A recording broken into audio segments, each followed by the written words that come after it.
سورہ مائدہ کی آیت نمبر 69،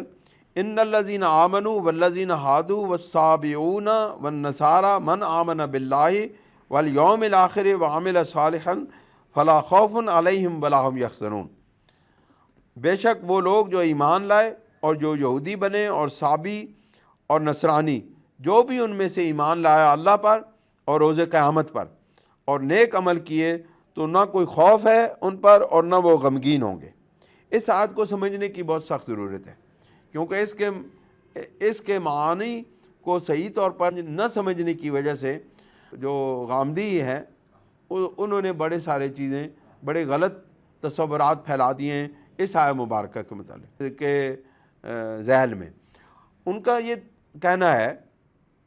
غامدی اور دوسرے یہ غلام محمد پرویز وغیرہ، اس کی بھی یہی فکر تھی، وہ بھی قرآن مجید کے معنی میں تبدیلی کیا کرتے تھے۔ تو ان دونوں کی حضرات کی فکر ہے، یا اور بھی بہت سارے لوگ ہیں جن کا یہ عقیدہ ہے کہ اس قرآن مجید کی اس آیت کے تحت جو یہودی ہیں، جو اللہ پر ایمان رکھتے ہیں اور جو اپنے انبیاء علیہ السلام کو تسلیم کرتے ہیں، یا صرف جو ہے نا دو چیزیں، اللہ پر ایمان رکھتے ہیں اور قیامت پر ایمان رکھتے ہیں، تو وہ ایمان والے ہیں، ان کی بخشش ہو جائے گی۔ حالانکہ اگر بات سمجھی جائے تو یہ ہے کہ اگر اس کے آیت مبارکہ کے اوپر غور کیا جائے تو بات بالکل واضح ہے کہ من آمن باللہ والیوم الآخر، کہ یہودی بے شک وہ ایمان والے اور وہ لوگ جو یہودی ہوئے اور جو صابی یعنی ستارہ پرست ہیں، جو مظاہر پرست ہیں وہ، اور نصرانی یعنی عیسائی، ان میں سے جو اللہ پر ایمان لایا اور جو یوم آخرت پر ایمان لایا اور نیک عمل کیے، وعمل صالحا، اور نیک عمل کیے، تو فلا خوف علیہم ولا هم یحزنون، ان کے لیے نہ کوئی خوف ہوگا اور نہ وہ غمگین ہوں گے۔ اب یہاں اس آیہ مبارکہ کے اندر یہ بات بالکل واضح ہے کہ وہ اللہ پر ایمان لائے اور یوم آخرت پر ایمان لائے۔ وہ کہتے ہیں کہ یہ جو غامدی اور غلام محمد پرویز وغیرہ کی فکر رکھنے والے لوگ ہیں، یہ کہتے ہیں کہ اللہ پر ایمان لانا اور یوم آخرت پر ایمان لانا یہ بخشش کے لیے کافی ہے، قیامت کے دن کامیابی کے لیے کافی ہے، نبی پر ایمان لانا ضروری نہیں ہے۔ حالانکہ اگر اس بات پر غور کیا جائے تو ان کو معلوم ہوگا کہ نبی پر ایمان لائے بغیر روز قیامت پر ایمان لایا ہی نہیں جا سکتا، کیونکہ روز قیامت اور آخرت کی جو زندگی ہے وہ کسی بندے پر کوئی راز نہیں کھلا ہے اس کے متعلق جتنی بھی خبریں دی ہیں وہ انبیاء علیہ السلام نے دی ہیں۔ حضور سرور دو عالم صلی اللہ علیہ وسلم نے قبر کے حالات بتائے، حضور علیہ السلام نے میدان محشر کے حالات بتائے، حضور سرور دو عالم صلی اللہ علیہ وسلم نے جنت کے متعلق بتایا، جنتیوں کی زندگی کے متعلق بتایا، سرور دو عالم صلی اللہ علیہ وسلم نے جہنمیوں کی زندگی کے متعلق بتایا۔ تو یہ آخرت کے احوال کس نے بتائے ہیں؟ نبی نے بتائے ہیں۔ اور اگر نبی پر ایمان نہیں ہے تو نبی کی باتوں پر ایمان کیسے ہوگا؟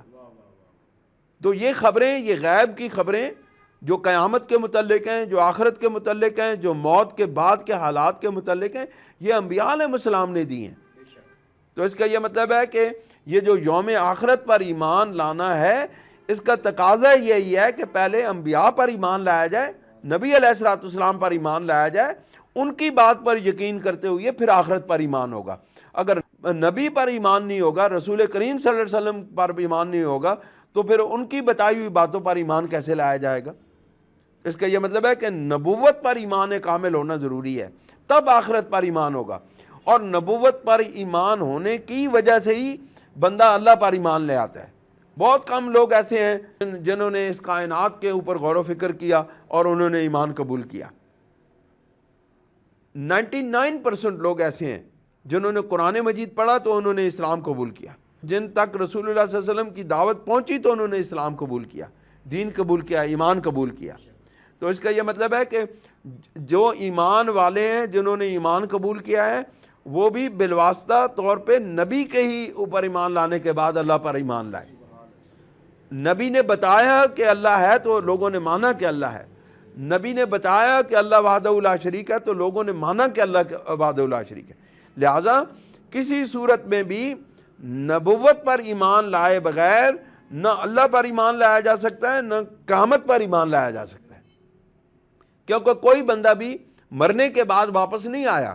کہ اس نے آ کے آخرت کے احوال بتائیں، یہ قبر کے احوال، موت کے بعد کے احوال، یہ سب بتائیں تو رسول اللہ صلی اللہ علیہ وسلم نے بتائیں، باقی انبیاء علیہ السلام نے بتائیں۔ لہٰذا نبوت کو ہم کسی صورت میں بھی ایمان سے خارج نہیں کر سکتے۔ اس لیے اللہ رب العزت نے کہا کہ جو اللہ پر ایمان لائے، جو یوم آخرت پر ایمان لائے، یعنی بوسیلہ مصطفیٰ صلی اللہ علیہ وسلم وہ اللہ پر بھی ایمان لائے اور رسول اللہ صلی اللہ علیہ وسلم پر بھی ایمان لائے، تو اور پھر اس کے بعد اپنے اعمال کی اصلاح کی، نیک اعمال کی، تو پھر قیامت کے دن ان کو نہ کوئی خوف ہوگا نہ وہ غمگین ہوں گے۔ آیت نمبر 70 میں ہے، اللہ کریم ارشاد فرماتے ہیں لقد اخذنا میثاق بنی اسرائیل، تحقیق ہم نے پختہ وعدہ لیا تھا بنی اسرائیل سے، وارسلنا الیہم رسلا، اور ہم نے ان کی طرف بہت سارے رسول بھیجے، کلما جاءہم رسول بما لا تہوی انفسہم، جب کبھی آیا ان کے پاس کوئی رسول وہ حکم لے کر جسے ناپسند کیا ان کے نفسوں نے، یعنی بہت سارے انبیاء علیہ السلام ہم نے بنی اسرائیل کے اندر مبعوث فرمائے، لیکن جب بھی کوئی نبی ان کی خواہشات نفس کے خلاف کوئی ان کو حکم دینے، کسی نبی نے جب ان کی خواہشات نفس کے خلاف ان کو حکم دیا تو پھر انہوں نے کیا کیا، فریقاً کذبوا و فریقاً یقتلون، تو انبیاء علیہ السلام کے ایک گروہ کو تو انہوں نے جھٹلایا، یعنی ان کی تکذیب کی، ان کی باتوں کو نہ مانا، ان کے اوپر بہتان باندھے اور ان کو جھوٹا قرار دیا، نعوذ باللہ من ذالک، یعنی نبیوں کی تکذیب کی۔ اور پھر بعض تو ایسے انتہا پسند ہو گئے کہ ان لوگوں نے ان اپنی خواہشات نفس کے خلاف احکامات لانے والے انبیاء علیہ السلام کو قتل بھی کر دیا، شہید بھی کر دیا۔ آیت نمبر 71 میں ہے، اللہ کریم ارشاد فرماتے ہیں وَحَسِبُوا أَلَّا تَكُونَ فِتْنَةٌ فَعَمُوا وَصَمُّوا ثُمَّ تَابَ اللَّهُ عَلَيْهِمْ ثُمَّ عَمُوا وَصَمُّوا كَثِيرٌ مِّنْهُمْ وَاللَّهُ بَصِيرٌ بِمَا يَعْمَلُونَ، اور یہ فرض کر لیا کہ نہیں ہوگا انہیں عذاب، یعنی انہوں نے یہ گمان کر لیا، اپنے آپ فیصلہ کر لیا کہ وہ چونکہ اللہ رب العزت کے محبوب قوم ہے، لہذا ہم اگر انبیاء علیہ السلام کی تکذیب کریں تب بھی ہمیں کچھ نہیں ہوگا، اگر انبیاء کو قتل کر دیا تب بھی کچھ نہیں ہوگا، ہم اللہ تعالیٰ کے پسندیدہ لوگ ہیں، لہذا ہم جو کچھ بھی کریں وہ جائز ہے۔ وہ کہتے ہیں اللہ رب العزت نے ان کی اسی خصلت کو بیان کرتے ہوئے ارشاد فرمایا وَحَسِبُوا، اور وہ گمان کرتے ہیں اللہ تکون فتنۃ، کہ نہیں ہوگا انہیں عذاب، فعموا، تو وہ اندھے ہو گئے، یعنی ان کو آزمایا نہیں جائے گا، ان کو آزمائش میں نہیں ڈالا جائے گا، ان کو نے گمان کر لیا تو وہ فعموا، تو وہ اندھے ہو گئے، وسموا، اور بہرے بن گئے، یعنی انہوں نے نہ دیکھا نہ سنا، یعنی اللہ رب العزت کے حکموں پر کی کوئی پرواہ ہی نہ کی۔ ثم تاب اللہ علیہم، اس کے باوجود اللہ رب العزت نے ان پر نظر رحمت فرمائی، ان کے ان اعمال بدعمالیوں اور بدعقیدگیوں کے باوجود اللہ رب العزت نے ان پر نظر فرمائی اور وہ پھر ایمان لے آئے، اللہ نے اپنے انبیاء بھیجے اور ان کو توفیق دی، وہ پھر ایمان لے آئے۔ ثم عموا وصموا، لیکن ایک زمانہ گزرنے کے بعد پھر ایسا ہوا کہ انہوں نے وہ اندھے ہو گئے اور بہرے ہو گئے، یعنی انہوں نے پھر انبیاء علیہ السلام کی تعلیمات پر عمل کرنے سے انکار کر دیا۔ کثیر منہم، ان میں سے بہت سارے لوگ، یعنی کہ کثیر تعداد میں لوگ اندھے اور بہرے ہو گئے، انہوں نے انبیاء علیہ السلام کی تعلیمات پر عمل کرنے سے انکار کر دیا۔ واللہ بصیر بما یعملون، اور اللہ تعالیٰ سب کچھ دیکھ رہا ہے جو وہ کرتے ہیں، اللہ تعالیٰ ان کے ہر عمل کو دیکھ رہا ہے۔